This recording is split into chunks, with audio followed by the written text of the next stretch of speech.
Welcome to another amazing episode with me, Milo Alexsander, and the amazing Jaffar Almusaad. How are you doing, sir? I'm doing great, thank you. Today's topic is about innovation and cutting costs. Where's all the innovation? We're supposed to be job-free, cash-rich, and flying space cars. What has happened to all of the things that were promised a quarter of a century ago? Well, I think there is a confusion between science fiction and reality, especially in the 1970s and 1980s. People saw things on science fiction movies where you have flying cars, you have people, humanity living on Mars and beyond. And the reality is not as simple and straightforward. There are always physical and other kind of challenges. A lot of innovations, while they can actually be done, but there's always a matter of the question of feasibility. We can build a flying car, can we not? Yes, we can. But is it feasible? And what are the risk factors? What are the social implications of using these new technologies? Are they going to be good for humanity, or are they going to be bad for humanity? Are they going to solve problems or create more problems?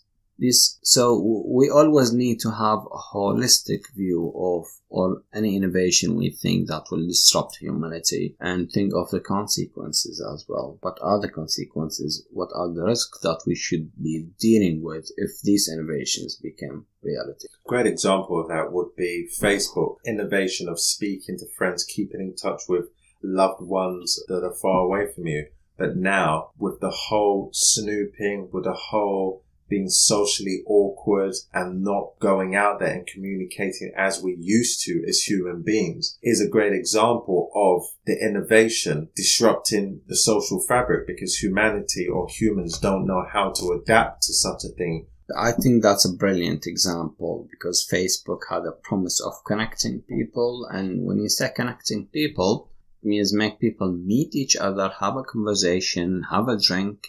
But what happened is now, because you have many so-called Facebook friends, these are the people you just communicate with over the internet, over Facebook itself, and that effectively made people spend long hours in their bedrooms and going on the streets and meeting up with other people. So I think the promise was one thing and the effect was pretty much something else. On top of that, what about privacy? Because when we use these social media, all these innovative tools, there is always a price to pay. And these tools are made free. So once I remember a saying that if you don't pay for the product, then you are the product.